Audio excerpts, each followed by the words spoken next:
Hello and welcome to this video on this Honda push mower. This one has a carburetor problem.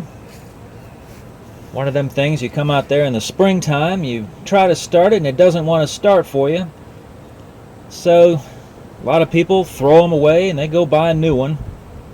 A lot of people take them to the shop and they spend $100 or so to get a simple problem fixed that you can fix for little or nothing. So I'm going to show you how to take this apart and clean it up, and hopefully after that it's going to start again. What happens is usually the fuel will sit in there and rust out the bottom of the carburetor, cause all kinds of goop. So I'm going to take off the air cleaner box first. And these carburetors are pretty much all the same on these Hondas. Doesn't really matter how many horsepower this one is. I've taken enough of them apart. They're, if not identical, very similar in the procedure to take them apart. These bolts are going to be longer.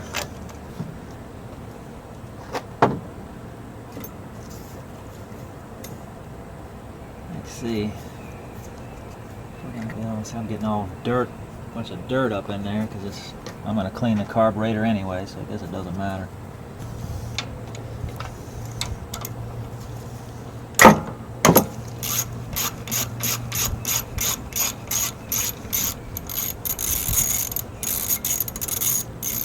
If you can, try to put the linkage back where you got it. That way you can remember where it went. Gotta be careful with these gaskets when you're peeling them apart. Try not to tear them, because as long as they don't tear, you can pretty much reuse them all. You can cut the fuel off there, but if you've got bad fuel in the tank anyway, it's probably a good idea just to take it out and change it for new. Alright, got the linkage out. Let me reset the camera and we'll take this puppy apart. Okay, I've got the carburetor off, and as you can see it's pretty nasty looking, so I'm just going to kind of do a little preliminary cleanup on it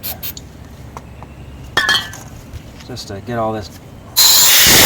Alright, this screw right here, this is Honda's thing. You can actually take this off the end of the year and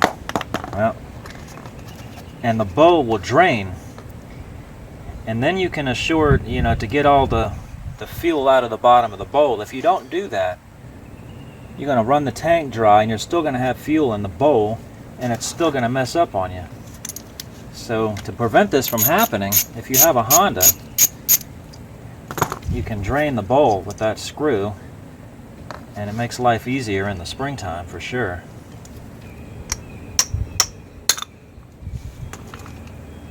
Okay, this one's not too bad. Not sure why this one didn't want to run. It's not that bad. But we're going to clean it up the same.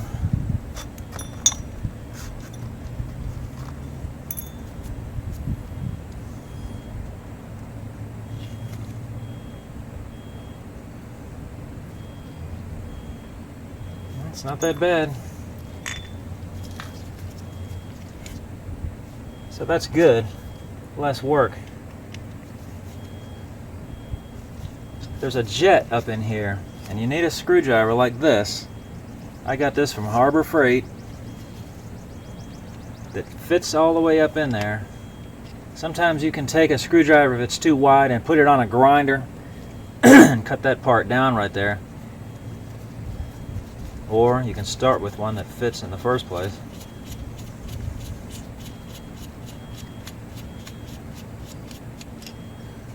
Alright, you critics are not going to like this, but it works.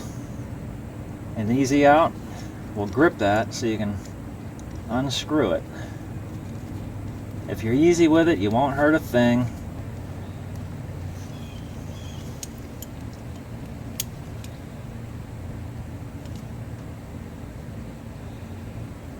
Alright, so really just spray up in there.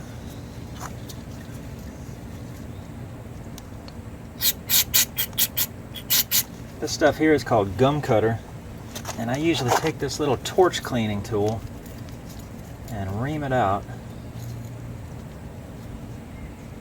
to make sure there's not any crud up in there.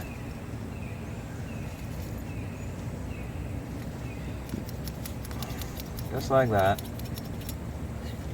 Spray it again, and now blow it.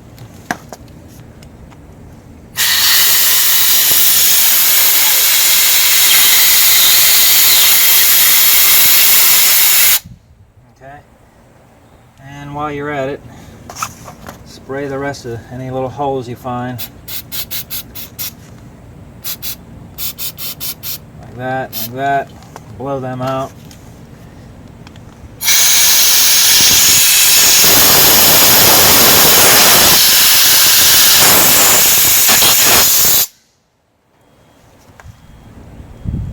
Blow your fuel out. That'll come out the hole where the needle is. There's another hole up in there. And do wear safety glasses when you're doing this, because that stuff tends to splash around a lot. So there's no little holes on this end. That's pretty much it. There's not much to it. Make sure your float's clean. I'm going to introduce new garbage in the system.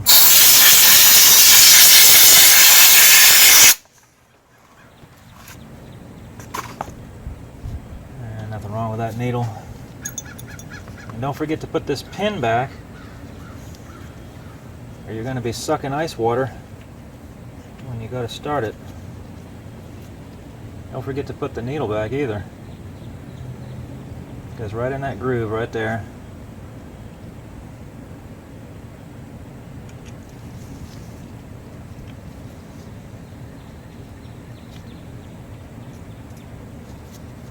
Okay.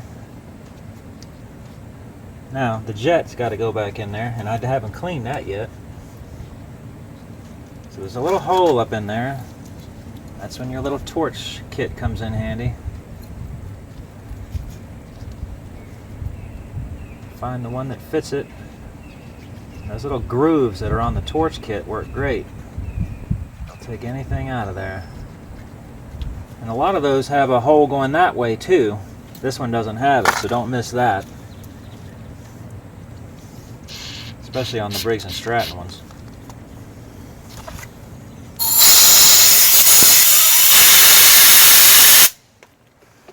So far I haven't really found anything obviously wrong with this carburetor, so we're going to put it back together and hope for the best, because it wasn't that bad. That's about it. Put the bowl back on. Hold the carburetor up to the mower the way it goes on, and make sure that screw is facing where you can get to it.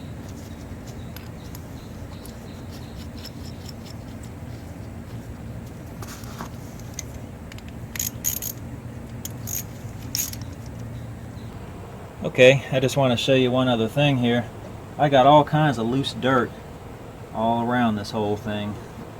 So you want to, if you have that, you're going to want to do something like this and get rid of that dirt. You don't want that back in the motor.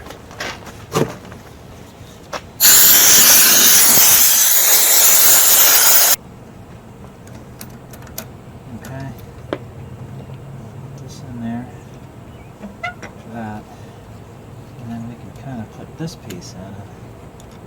It'll start to hold itself in there a little bit. By the way, everything so far has been 10 millimeter. Now the tricky part is getting all this to line up with the airbox. Don't forget to open the fuel back up, otherwise you'll be wondering why it don't run.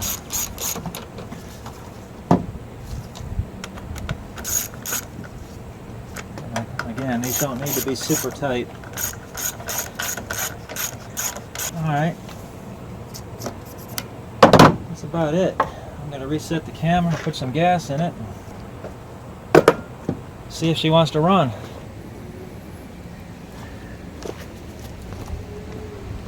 Alright guys, here's the moment of truth. choke.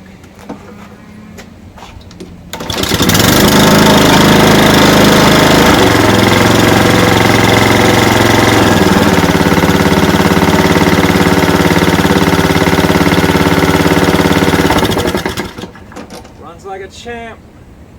There you go. As you can see, I didn't spend any money except for a couple of chemicals, some electricity to run an air compressor, and I saved $100 so I didn't have to take it to the shop. There you go. Thanks.